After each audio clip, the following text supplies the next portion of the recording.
नमस्कार दोस्तों। हिंदी कहानी 2.0 चैनल में आप सभी लोगों का एक बार फिर से स्वागत है। तो दोस्तों, आज हम कहानियों की अगली कड़ी में मुंशी प्रेमचंद जी द्वारा लिखित कहानी मंदिर को सुनते हैं। लेकिन उससे पहले आप सभी लोगों से एक विनम्र अनुरोध है कि अगर चैनल पर नए हैं तो चैनल को सब्सक्राइब जरूर कीजिएगा। कहानी अच्छी लगे तो लाइक शेयर कमेंट जरूर कीजिएगा। तो चलिए शुरू करते हैं कहानी मंदिर। मात्र प्रेम तुझे धन्य है। संसार में और जो कुछ है मिथ्या है, निस्सार है। मात्र प्रेम ही सत्य है, अच्छा है, अनश्वर है। 3 दिन से सुखिया के मुंह में न अन्न का एक दाना गया था, न पानी की एक बूंद। सामने पुआल पर माता का नन्हा सा लाल पड़ा कराह रहा था। आज 3 दिन से उसने आंखें न खोली थी। कभी उसे गोद में उठा लेती, कभी पुआल पर सुला देती। हंसते खेलते बालक को अचानक क्या हो गया, यह कोई नहीं बताता। ऐसी दशा में माता को भूख और प्यास कहाँ। एक बार पानी का एक घूंट मुंह में लिया था, पर कंठ के नीचे न ले जा सकी। इस दुखिया की विपत्ति का वार पार न था। साल भर के भीतर 2 बालक गंगा जी की गोद में सौंप चुकी थी। पतिदेव पहले ही सिधार चुके थे। अब उस अभागिनी के जीवन का आधार अवलंब जो कुछ था, यही बालक था। हाय, क्या ईश्वर उसे भी इसकी गोद से छीन लेना चाहते हैं। यह कल्पना करते ही माता की आंखों से झरझर आंसू बहने लगते थे। इस बालक को वह क्षण भर के लिए भी अकेला न छोड़ती थी। उसे साथ लेकर घास छीलने जाती, घास बेचने बाजार जाती तो बालक गोद में होता। उसके लिए उसने नन्ही सी खुरपी और नन्ही सी खांची बनवा दी थी। जियावन माता के साथ घास छीलता और गर्व से कहता, अम्मा हमें भी बड़ी सी खुरपी बनवा दो, हम बहुत सी घास छीलेंगे, तुम द्वारे माची पर बैठी रहना। अम्मा मैं घास बेच लाऊंगा।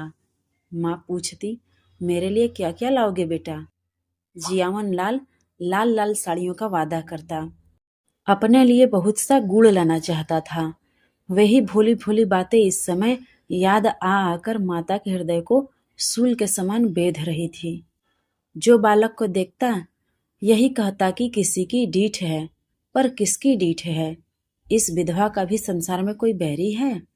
अगर उसका नाम मालूम हो जाता तो सुखिया जाकर उसके चरणों पर गिर पड़ती और बालक को उसकी गोद में रख देती। क्या उसका हृदय दया से न पिघल जाता। पर नाम कोई नहीं बताता।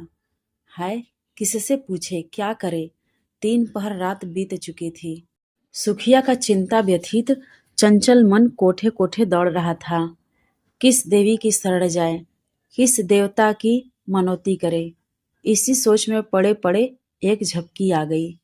क्या देखती है कि उसका स्वामी आकर बालक के सिरहाने खड़ा हो जाता है और बालक के सिर पर हाथ फेर कर कहता है, रो मत सुखिया, तेरा बालक अच्छा हो जाएगा।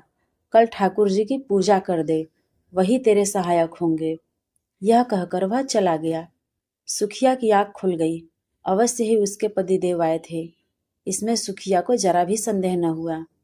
उन्हें अभी मेरी सुधि है, यह सोचकर उसका हृदय आशा से परिप्लावित हो उठा। पति के प्रति श्रद्धा और प्रेम से उसकी आंखें सजग हो गई। उसने बालक को गोद में उठा लिया और आकाश की ओर ताकते ही बोली, भगवान मेरा बालक अच्छा हो जाए तो मैं तुम्हारी पूजा करूंगी। अनाथ विधवा पर दया करो। उसी समय जियावन की आंखें खुल गई। उसने पानी मांगा। माता ने दौड़कर कटोरे में पानी लिया और बच्चे को पिला दिया। जियावन ने पानी पीकर कहा, अम्मा रात है कि दिन। सुखिया बोली, अभी तो रात है बेटा, तुम्हारा जी कैसा है। जियावन बोला, अच्छा है अम्मा, अब मैं अच्छा हो गया। सुखिया बोली, तुम्हारे मुंह में घी शक्कर बेटा, भगवान करे तुम जल्द अच्छे हो जाओ। कुछ खाने को जी चाहता है। जियावन बोला, हाँ अम्मा, थोड़ा सा गुड़ दे दो। सुखिया बोली, गुड़ मत खाओ भैया, अवगुण करेगा, कहो तो खिचड़ी बना दूं। जियावन बोला, नहीं मेरी अम्मा, जरा सा गुड़ दे दो, तेरे पैरों पड़ूं। माता इस आग्रह को न टाल सकी। उसने थोड़ा सा गुड़ निकालकर जियावन के हाथ में रख दिया और हांडी का ढक्कन लगाने जा रही थी कि किसी ने बाहर से आवाज दी। हांडी वही छोड़कर वह किवाड़ खोलने चली गई। जियावन ने गुड़ की 2 पिंडियां निकाल ली और जल्दी जल्दी चट कर गया। दिन भर जियावन की तबीयत अच्छी रही। उसने थोड़ी सी खिचड़ी खाई। दो एक बार धीरे धीरे द्वार पर भी आया और हम जोलियों के साथ खेल न सकने पर भी उन्हें खेलते देखकर उसका जी बहल गया। सुखिया ने समझा बच्चा अच्छा हो गया। दो एक दिन में जब पैसे हाथ में आ जाएंगे तो वह एक दिन ठाकुर जी की पूजा करने चली जाएगी। जाड़े के दिन झाड़ू बहारू, नहाने धोने और खाने पीने में कट गए। मगर जब संध्या समय फिर जियावन का जी भारी हो गया तब सुखिया घबरा उठी। तुरंत मन में शंका उत्पन्न हुई कि पूजा में विलंब करने से ही बालक फिर मुरझा गया है। अभी थोड़ा सा दिन बाकी था। बच्चे को लेटाकर वह पूजा का सामान तैयार करने लगी। फूल तो जमींदार के बगीचे में मिल गए। तुलसी दल द्वार पर ही था, पर ठाकुर जी के लिए भोग के लिए कुछ मिष्ठान तो चाहिए, नहीं तो गांव वालों को बांटेगी क्या। चढ़ाने के लिए कम से कम एक आना तो चाहिए। सारा गांव छानई, कहीं पैसे उधार न मिले।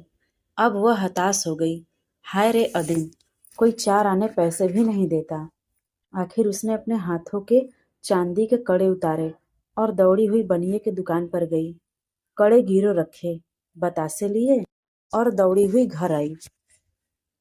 पूजा का सामान तैयार हो गया तो उसने बालक को गोद में उठाया और दूसरे हाथ में पूजा की थाली लिए मंदिर की ओर चली। मंदिर में आरती का घंटा बज रहा था। 10-5 भक्तजन खड़े स्तुति कर रहे थे। इतने में सुखिया जाकर मंदिर के सामने खड़ी हो गई। पुजारी ने पूछा, क्या है रे, क्या करने आई है? सुखिया चबूतरे पर आकर बोली, ठाकुर जी की मनौती की थी महाराज, पूजा करने आई हूँ। पुजारी जी दिन भर जमींदार के आसामियों की पूजा किया करते थे और शाम सवेरे ठाकुर जी की। रात को मंदिर में ही सोते थे, मंदिर में ही अपना भोजन भी बनाते थे, जिससे ठाकुर द्वारे की सारी अस्तरकारी काली पड़ गई थी। स्वभाव के बड़े दयालु थे, निष्ठावान ऐसे कि चाहे कितनी ही ठंड पड़े, कितनी ही ठंडी हवा चले, बिना स्नान किए मुंह में पानी तक न डालते थे।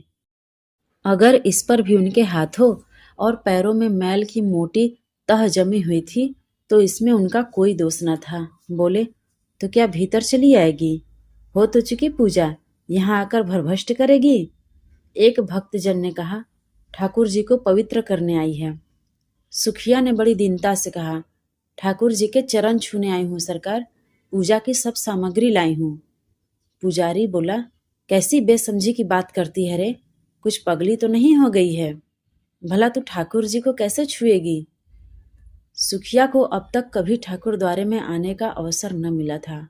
आश्चर्य से बोली, सरकार, वह तो संसार के मालिक है, उनके दर्शन से तो पापी भी तर जाता है, मेरे छूने से उन्हें कैसे छूत लग जाएगी?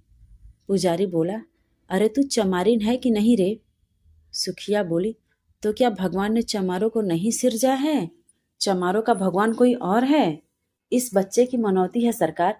इस पर वही भक्त महोदय जो अब स्तुति समाप्त कर चुके थे डपट कर बोले, मार के भगा दो चुड़ैल को, भरभष्ट करने आई है, फेंक दो थाली वाली।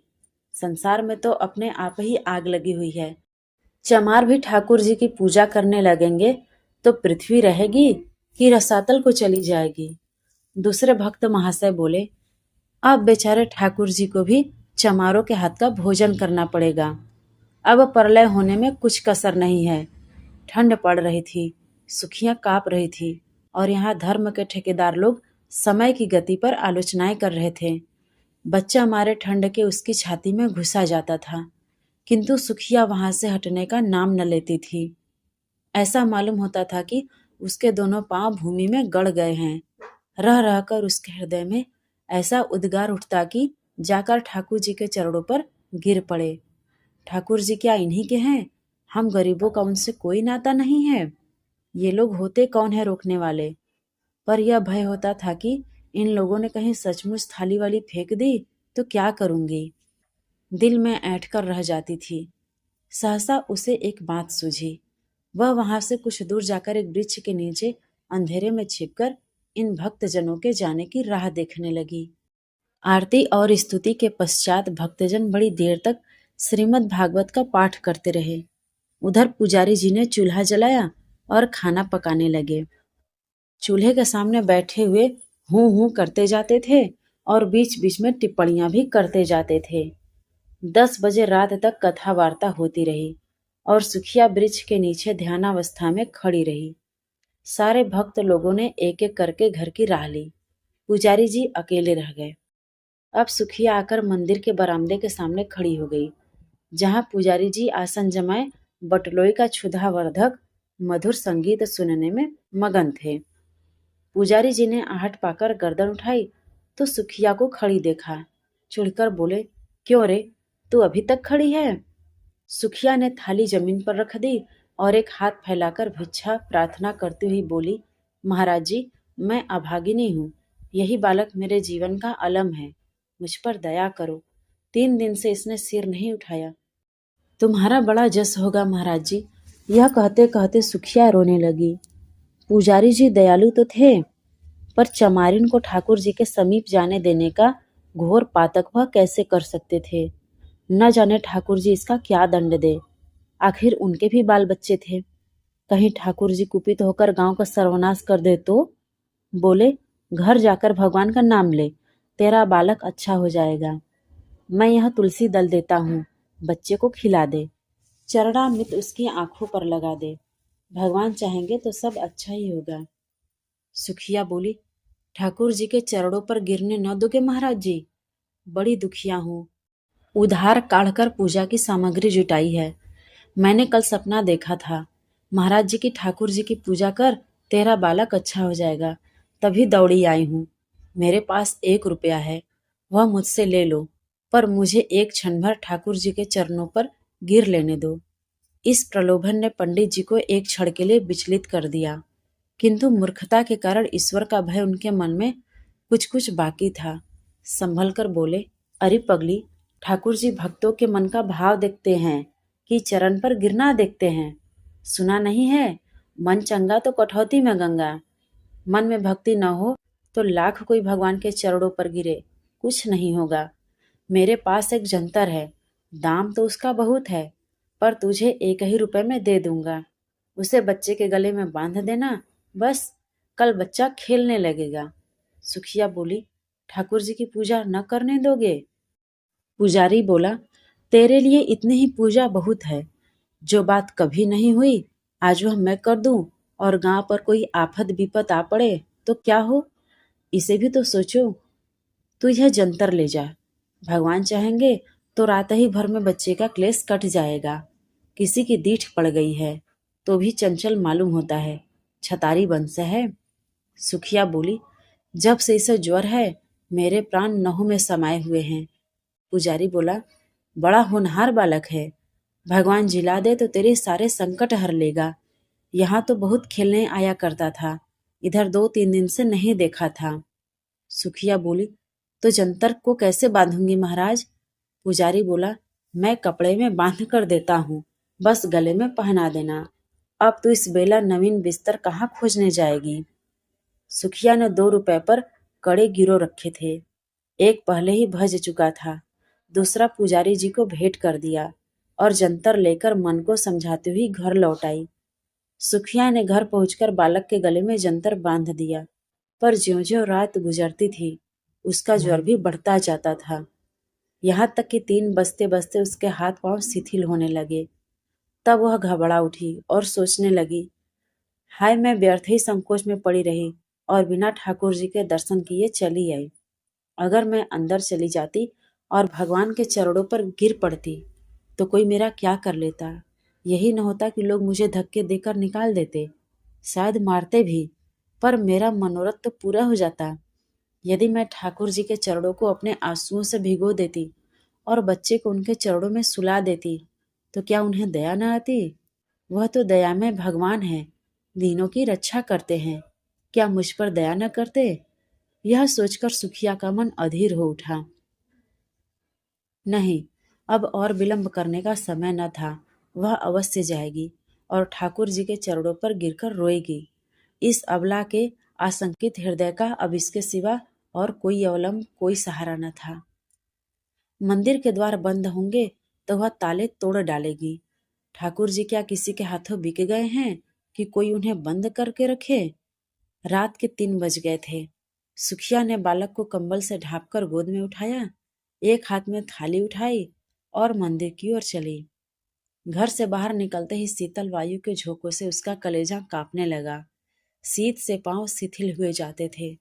उस पर चारों ओर अंधकार छाया हुआ था। रास्ता 2 फरलांग से कम न था। पगडंडी वृक्षों के नीचे नीचे गई थी। कुछ दूर दाहिनी ओर एक पोखरा था, कुछ दूर बांस की कोठियां। पोखरे में एक धोबी मर गया था और बांस की कोठियों में चुड़ैलों का बसेरा था। बाईं ओर हरे भरे खेत थे। चारों ओर सन्न सन्न हो रहा था। अंधकार साए साए कर रहा था। सहसा गिदड़ों ने कर्कश स्वर में हुआ हुआ करना शुरू किया।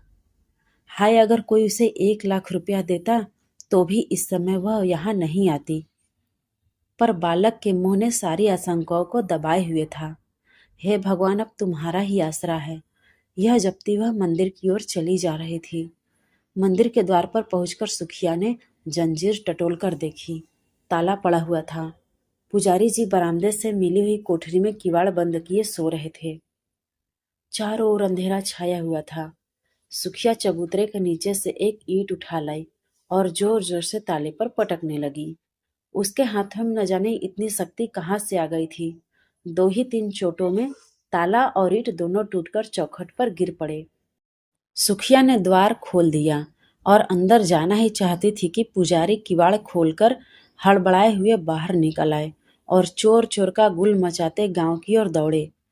जाड़ों में प्रायः पहर रात रहे ही लोगों की नींद खुल जाती है। यह शोर सुनते ही कई आदमी इधर उधर से लालटेनें लिए हुए निकल पड़े और पूछने लगे, कहाँ है, किधर गया? पुजारी बोला, मंदिर का द्वार खुला पड़ा है। मैंने खट खट की आवाज सुनी। सहसा सुखिया बरामदे से निकलकर चबूतरे पर आई और बोली, चोर नहीं है, मैं हूँ। ठाकुर जी की पूजा करने आई थी। अभी तो अंदर गई भी नहीं, मारे हल्ला मचा दिया। पुजारी ने कहा, अब अनर्थ हो गया। सुखिया मंदिर में जाकर ठाकुर जी को भ्रष्ट कर आई। फिर क्या था? कई आदमी झल्लाए हुए लपके और सुखिया पर लातों और घूसों की मार पड़ने लगी। सुखिया एक हाथ से बच्चे को पकड़े हुए थी और दूसरे हाथ से उसकी रक्षा कर रही थी। एकाएक बलिष्ठ ठाकुर ने उसे इतनी जोर से धक्का दिया कि बालक उसके हाथ से छूटकर जमीन पर गिर पड़ा। मगर वह न रोया, न बोला, न सांस ली। सुखिया भी गिर पड़ी। संभलकर बच्चे को उठाने लगी तो उसके मुख पर नजर पड़ी। ऐसा जान पड़ा मानो पानी में परछाई हो। उसके मुंह से एक चीख निकल गई। बच्चे का माथा छूकर देखा। सारी देह ठंडी हो गई थी। एक लंबी सांस खींचकर वह खड़ी हुई। उसकी आंखों में आंसू न आए। उसका मुख क्रोध की ज्वाला से तमतमा उठा। आंखों से अंगारे बरसने लगे। दोनों मुट्ठियां बंध गई। दांत पीसकर बोली, पापियों, मेरे बच्चे के प्राण लेकर दूर क्यों खड़े हो? मुझे भी क्यों ना उसी के साथ मार डालते। मेरे छू लेने से ठाकुर जी को छूत लग गई। पारस को छूकर लोहा सोना हो जाता है, पारस लोहा नहीं हो सकता। मेरे छूने से ठाकुर जी अपवित्र हो जाएंगे। मुझे बनाया तो छूत नहीं लगी। लो, अब कभी ठाकुर जी को नहीं छूने जाऊंगी। ताले में बंद रखो, पहरा बैठा दो। हाय, तुम्हें दया छू भी नहीं गई। तुम इतने कठोर हो, बाल बच्चे वाले होकर भी तुम्हें एक अभागिन माता पर दया न आई। तिस पर धर्म के ठेकेदार बनते हो। तुम सब के सब हत्यारे हो, निपट हत्यारे हो। डरो मत, मैं थाना पुलिस नहीं जाऊंगी। मेरा न्याय भगवान करेंगे। अब उन्हीं के दरबार में फरियाद करूंगी। किसी ने चू न की, कोई मिनमिनाया तक नहीं। पाषाण मूर्तियों की भांति सब के सब सिर झुकाए खड़े रहे। इतनी देर में सारा गांव जमा हो गया था। सुखिया ने एक बार फिर बालक के मुंह की ओर देखा। मुंह से निकला, हाय रे मेरे लाल। फिर वह मूर्छित होकर गिर पड़ी। तो दोस्तों, आज की ये मुंशी प्रेमचंद जी द्वारा लिखित कहानी मंदिर आपको कैसी लगी कमेंट करके ज़रूर बताइएगा। और अगर चैनल पर नए हैं तो चैनल को सब्सक्राइब जरूर कीजिएगा और अपने दोस्तों को भी शेयर कीजिएगा।